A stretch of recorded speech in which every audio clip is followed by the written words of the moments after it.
crisis. Practical Wisdom with Scott Allen. Hello, I am Scott Allen, and thanks to my daughter Kate for developing the intro to the Practical Wisdom for Leaders podcast, where we offer a smart, fast-paced discussion on all things leadership. My guests help us explore timely topics and incorporate practical tips to help you make a difference in how you lead and live. If you haven't done so, please click subscribe so you automatically, seamlessly stay in the know when we publish new episodes. Likewise, please provide me with feedback. What do you like? What do you dislike? And what else would you like to know? And now, today's show.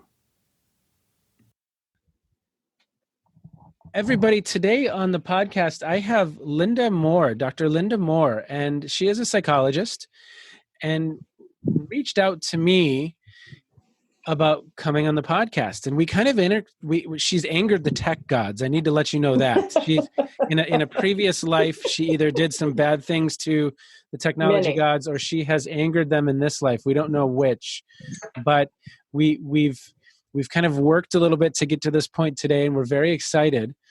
But she is a psychologist, and she has a unique perspective, and I'm excited for this conversation today because I think it's a very, very important topic. I'm excited to learn throughout this process. And so, Linda, why don't you introduce yourself, and then we'll share with listeners what we're going to explore. Okay, good morning. Hey there. I have been a psychologist for way too many years to be counting, probably about 35, and have been a speaker, a consultant, a writer, in the context of looking at what women deal with, face that men have literally no idea.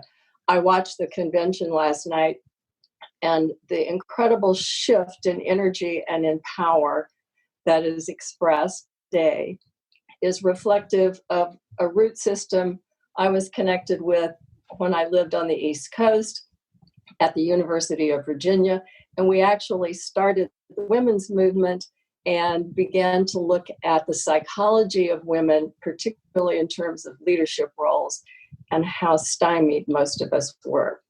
So my specialty has been working as a therapist with women who are leaders, have leadership positions, and I've done that across the country, primarily with women who wanted to be college presidents.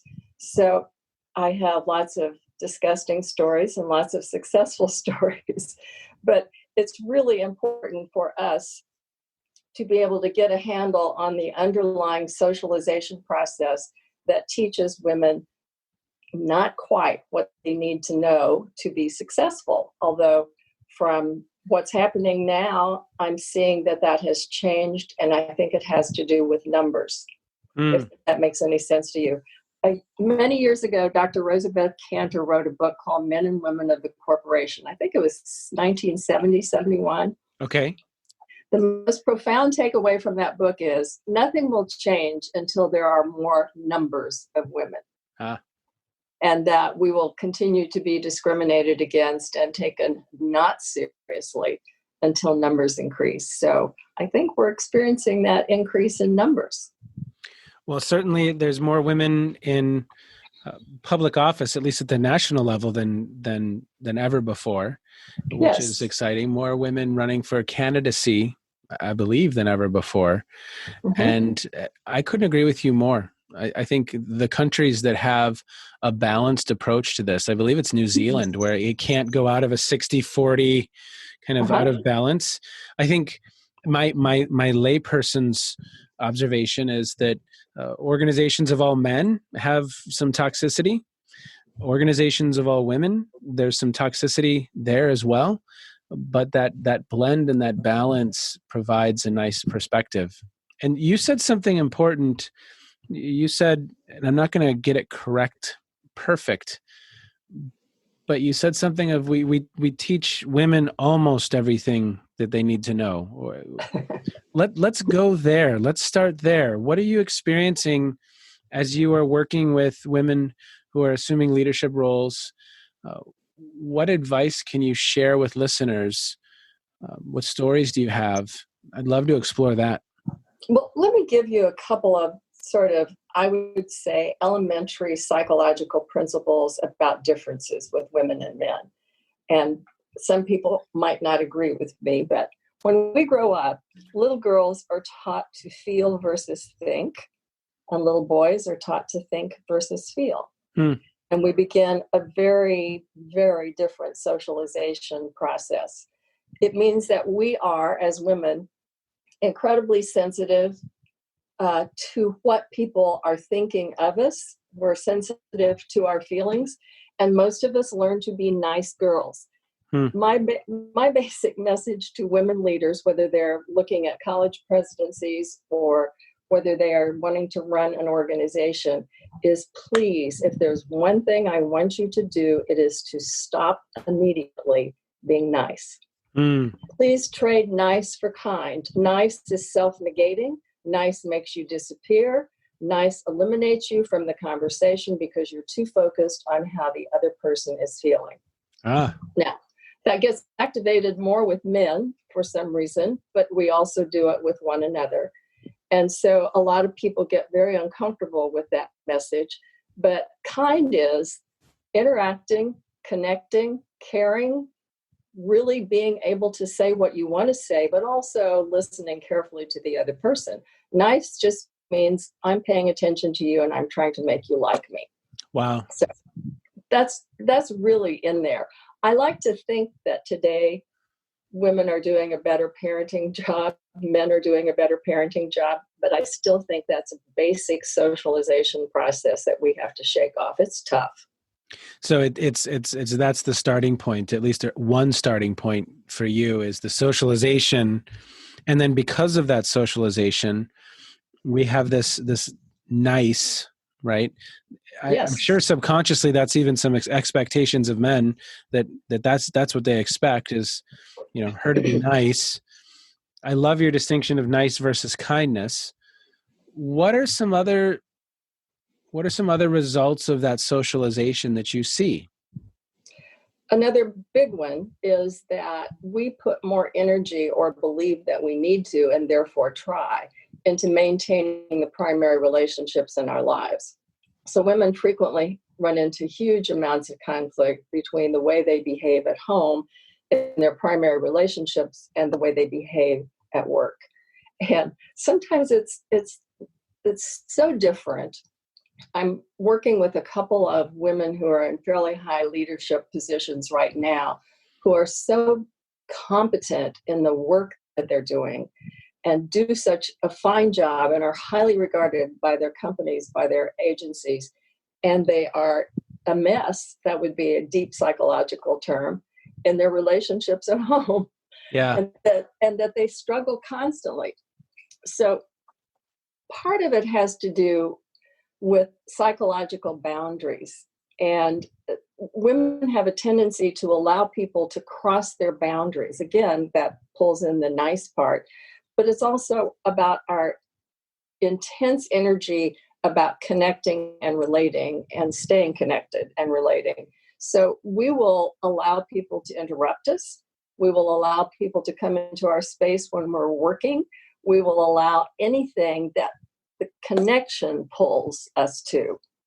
And obviously, this is a huge generalization, and there are many women, thankfully, who do not do this, but these are the pitfalls.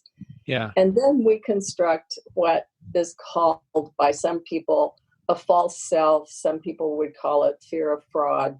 But we get a disconnect between our authenticity and the person that we project out into the culture or in the organization or in relationships. So a lot of women in therapy, at least, those women who are not in therapy now listening to this will say, what the heck is she talking about?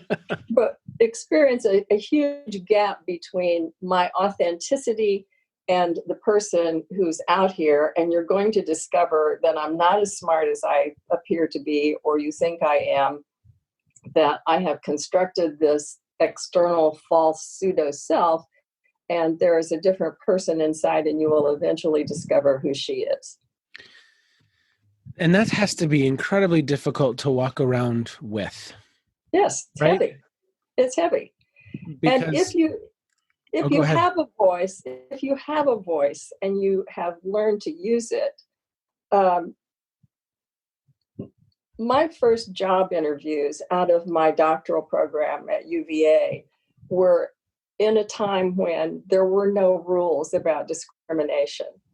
And so if you talk to people like me or women in my age who grew up in that time, the incredible discrimination, the ability to ask women questions that nobody could do today without being arrested was phenomenal. Yeah. And so we have that multiple generational process. If you sat down with a group of, say, 5 or 6 women who went through the 70s and 80s and asked them about discriminatory behavior, you cannot find a woman who has not experienced it. Yeah. Even, whether it's in an interview or inappropriate behavior. But I was asked all kinds of bizarre questions by men with PhDs at the Federal Executive Institute in Charlottesville, Virginia, that today they could get thrown in jail for, hopefully. Yeah. But not then. And so there is a history, I think is my point. There's a thread of history that has not been healed to the extent that it needs to be for women today to be as comfortable as they would like. Now, when I work with women in their late 20s, early 30s, I'm incredibly encouraged. Good. So I need more clients like that to keep me from getting depressed. Well, I'm excited to jump into this conversation around things that men might not know that women experience in the workplace. I do some work in my community with the Women's Professional Staff Association at the Cleveland Clinic. There's some other corporate women's interest groups that I do some work with, and our YWCA has programming for women. And I've done some programming in all of those organizations, and I've learned a lot. I'll give you 2 examples that I never even they never would have been on my radar. I had one senior executive once say in a session, she said, "Look, all of my male counterparts, I'm the only person at the C-level in a C-level role. All of my male counterparts can, at a drop of a hat, because they have stay-at-home spouses and nannies, they can fly to China at a drop of a hat, and I can't do that. I have a spouse who works also, has a career, I have a family, and I can't do that." And that's something that just never even would have come on my radar. And another woman once said, "It takes me about 10 minutes to figure out what I'm going to wear, because I want to be professional and trendy and look put together, but I don't want to be suggestive, or I don't want it to be misconstrued." And I'm sitting there thinking, as a facilitator, I was thinking as she was speaking, I was thinking about my outfit that day. And, it was half or maybe a millimeter of a second thought that went into the gray trousers and the shirt, right? Yes. It wasn't even a choice. It's a uniform. You have a uniform. Yeah. And so I think it'll be very interesting for listeners to hear your perspective on some of those types of things that women may experience in the workplace that maybe we would never even imagine occurs. And let's see where the conversation takes us. Well, this is triggering a thought again about a very old piece of research. These are the things that got me started writing and thinking about this in more depth. 1 million years ago, probably again around 1970, there was a research project. Maybe that the university will occur to me, but it was called The Solo Woman in a Professional Workforce. Okay. And so what they were doing was studying what happens when a woman is by herself in a work environment. Wow. And what the discovery was that most men don't have a template for women as colleagues, peers, equals. They see us as wives, mothers, sisters, daughters, women that we have affairs with, cheerleaders. I mean, you can come up with all those multiple traditional labels. And what women were experiencing is that men relate to them out of one of those templates, maybe one or two or three. And I don't believe that has really been shaken loose in this particular time we find ourselves in. I think it's still there. I would say that among younger men, hopefully that is not the case. But to regard a woman colleague as a peer, I think is really hard for most men. That they have those programmed templates in their heads for how they have related to women most of their lives. Does that make sense? Yeah. And it's still hard for people to break through and to get out of.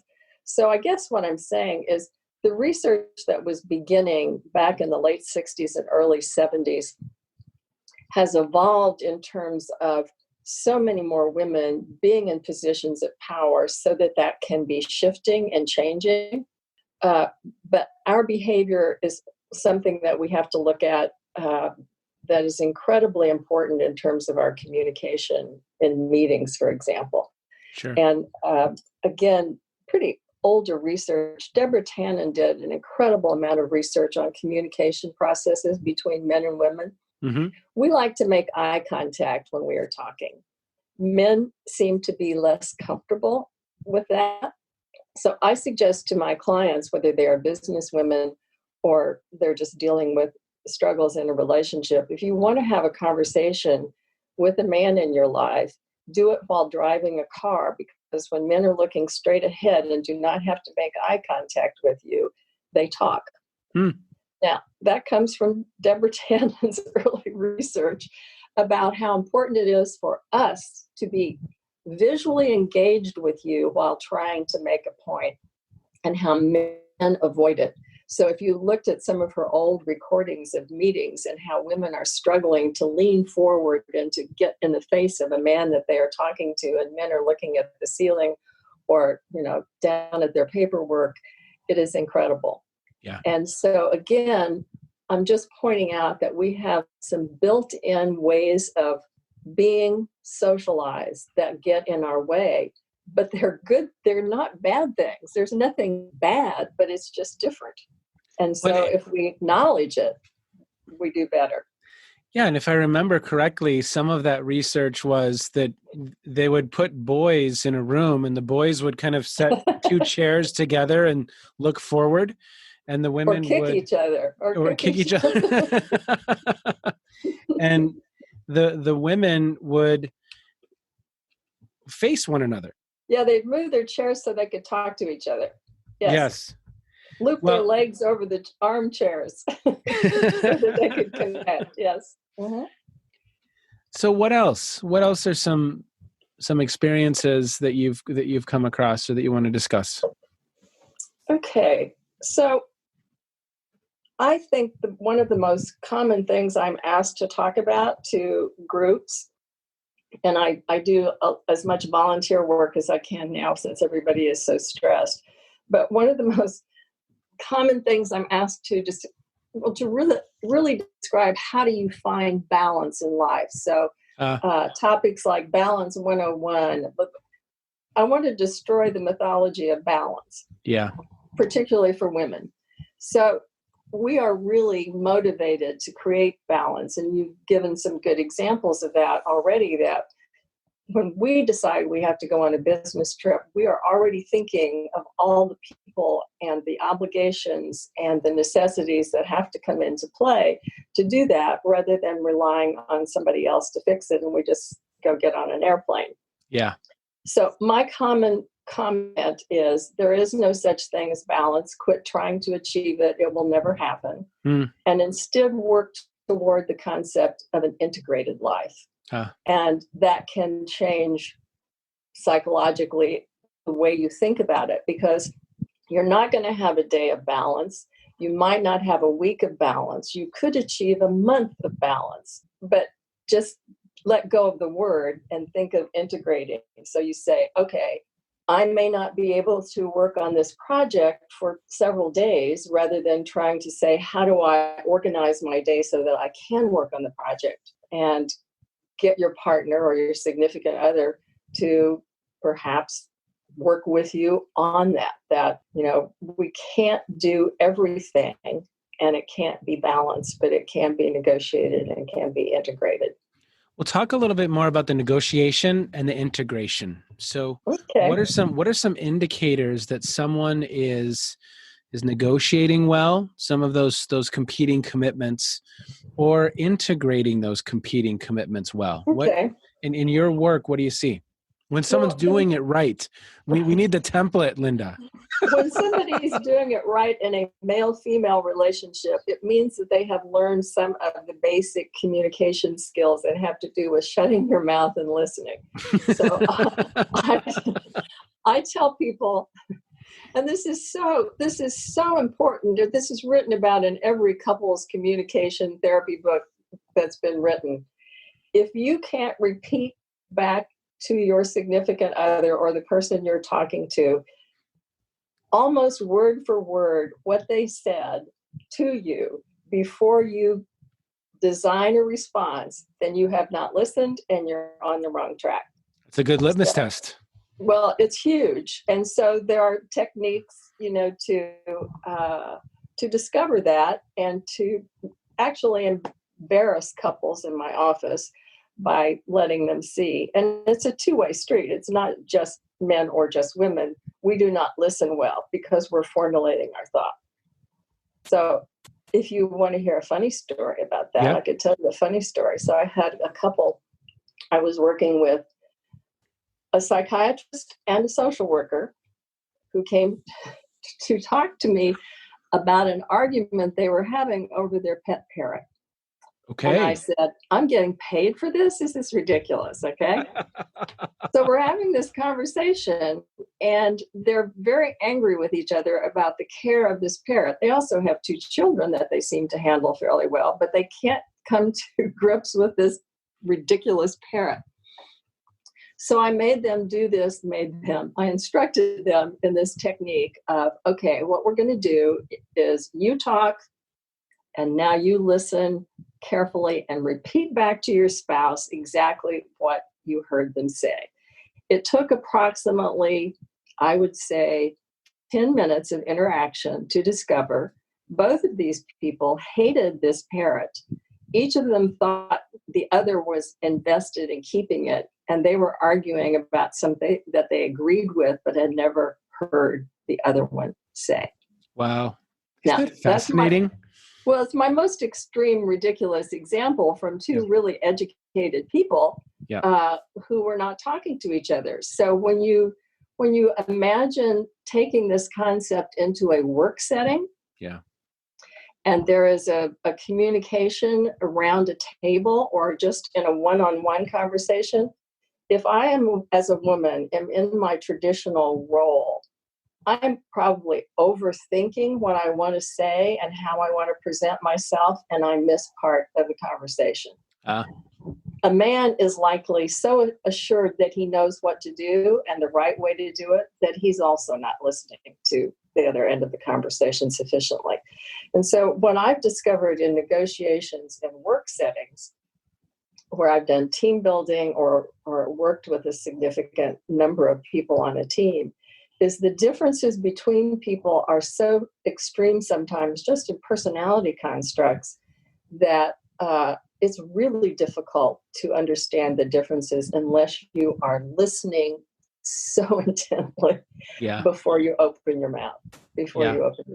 And that can be hard because, as you know, the conversation's moving quickly, and in some contexts, the norm is you'd better just jump in, or you're gonna, if you do raise your hand, you're gonna be ignored. So it's got to be very, very tricky, right? Well, and I think you're absolutely accurate with that assessment. I think that people are afraid they're not going to be heard.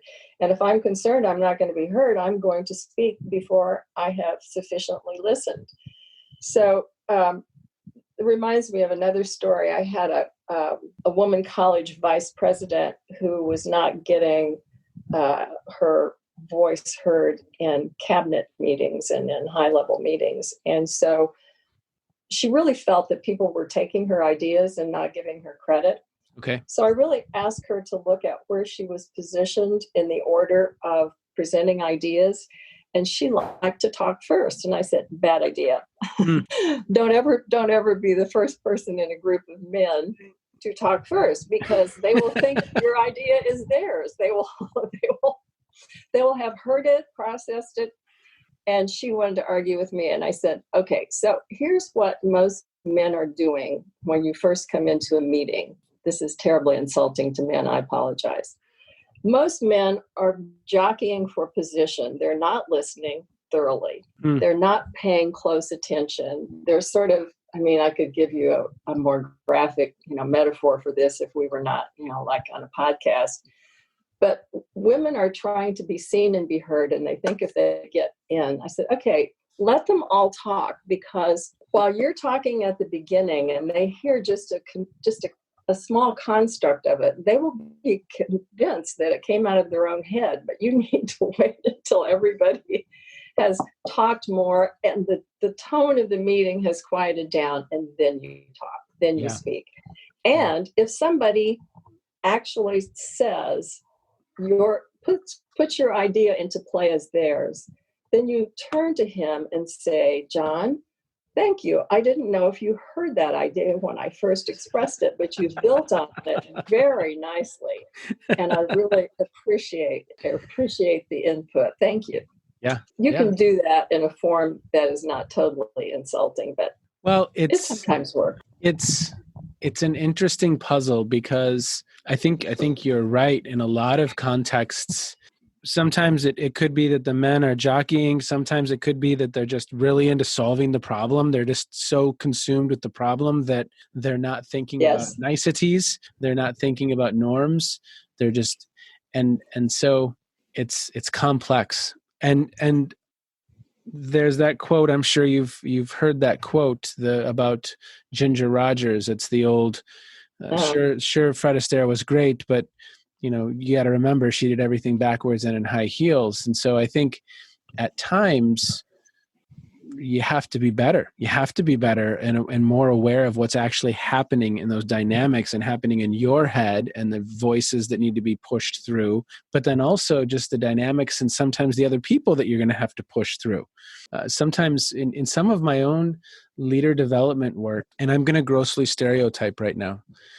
Go for it. We'll do some team building activities, and there'll be oftentimes an introverted male or an introverted female who says, hey guys, I think we could just go ahead and do this.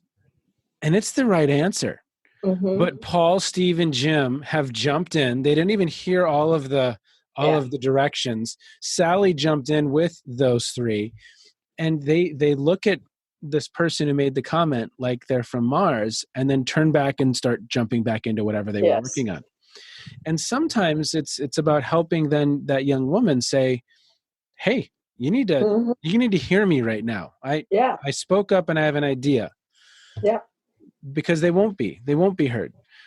And of course, on the other end of that, it's about helping those other participants realize when they're jumping in and that's the behavior they're engaging in. Right? Well, and you're also saying something that points to underlying role definitions in the culture, and a woman feeling that she does not have the capacity to do that based on however much she assumes that role or takes on the mantle of that role. Yeah. So if we did a diagram of all the institutions in our culture, from the family to the church to the government to the schools to the corporation, and said, okay, what's the role prescribed for women and the role prescribed for men in each of those institutions?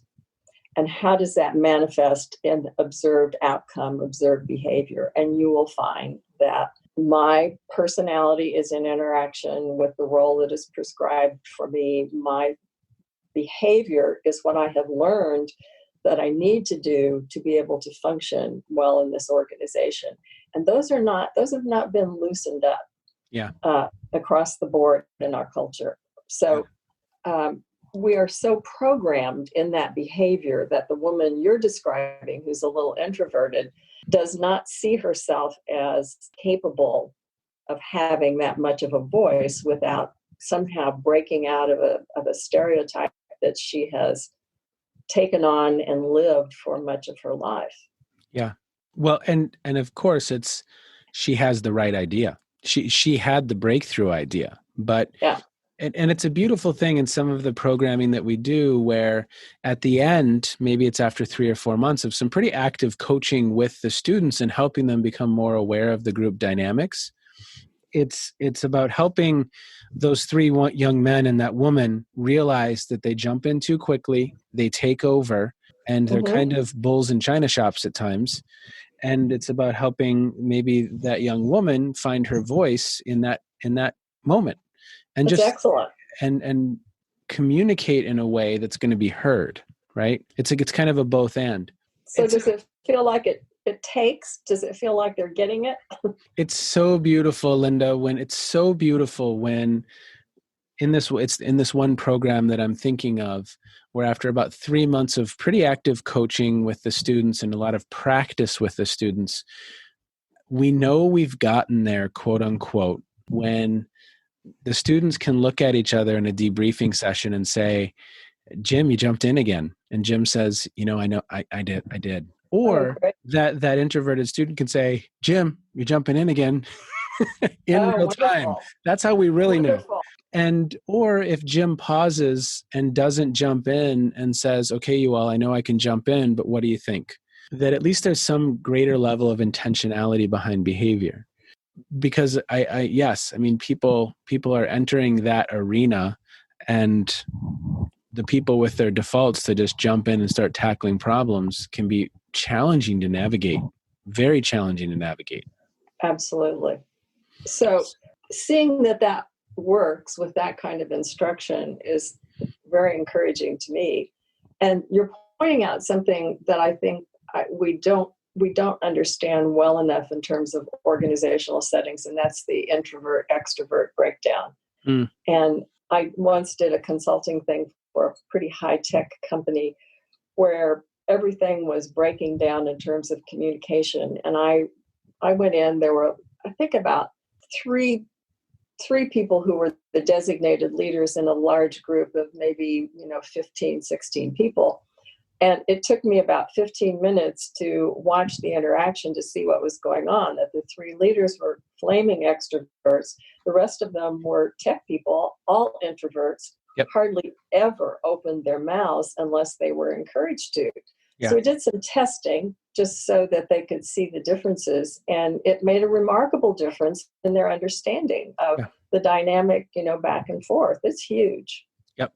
Because sometimes Jim, or it might be the extroverted young woman that we're working with, helping them pause, slow down, acknowledge others, check in. Yes. Those are life skills that I don't know in the normal flow of corporate life.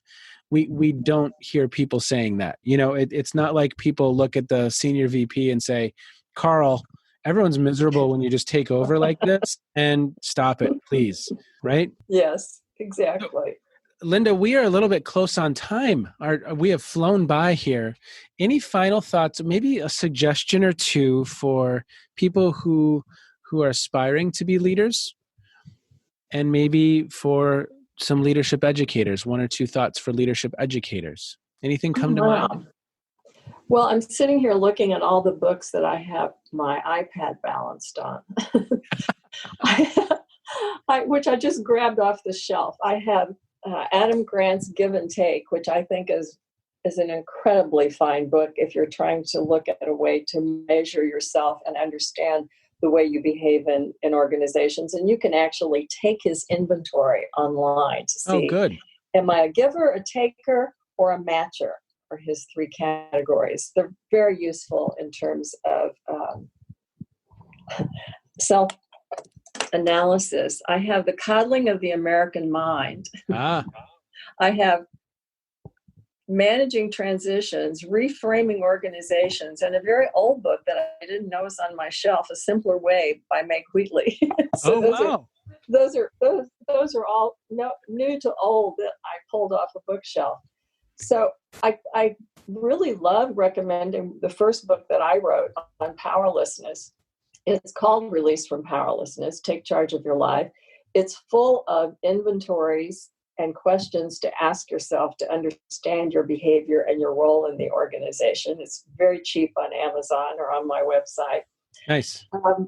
But if we go back to the introversion, extroversion, one of my favorite books is called The Introvert Advantage by Marnie Laney, psychologist. Okay. And in the book, she has 2 or 3 pages of identified behaviors. If you're an introvert and you work with or live with an extrovert, here are the things you need to know, and then the opposite. And I have gotten her permission to print those off and take to presentations, etc. It's like a little Bible that you can look at. She's very good. Oh, very cool. Yeah. Good. So those are the first things I'm thinking of. Well, it's a conversation that we should continue because it's an important conversation.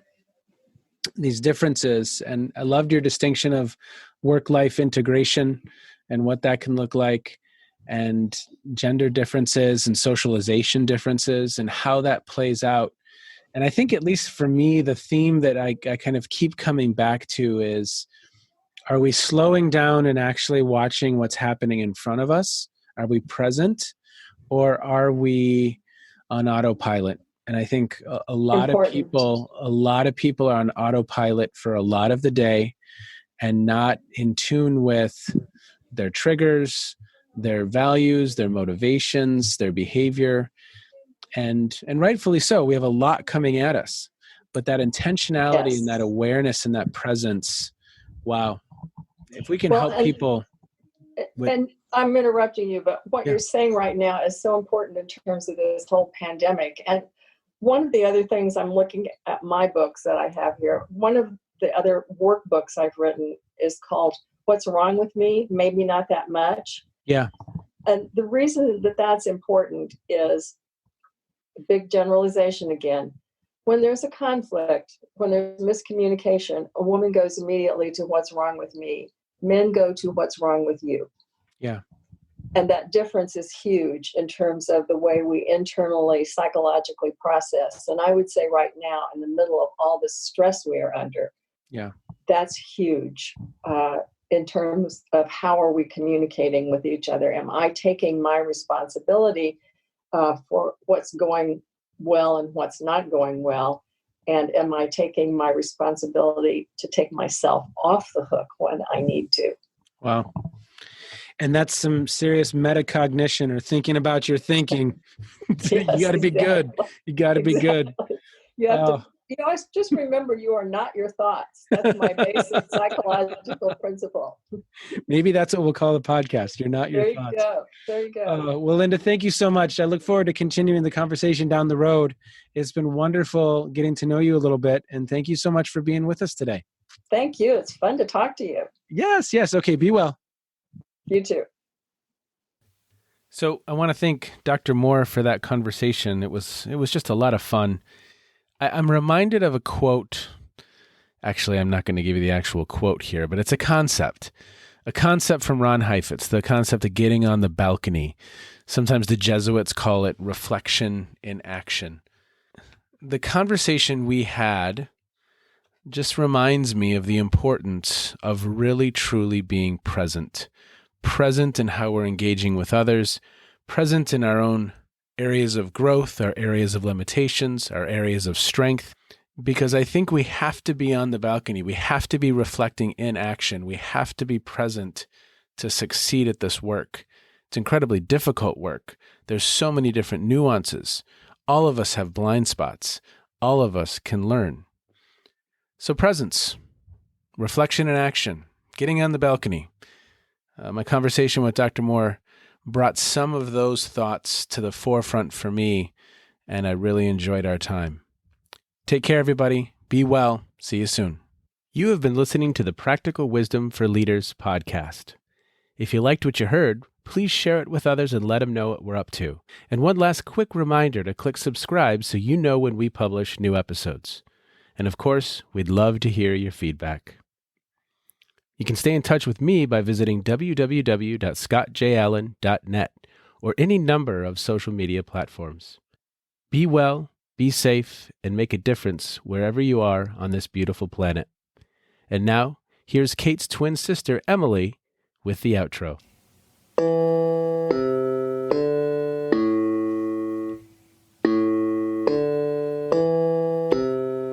You've been listening to Phronesis, Practical Wisdom with Scott Allen.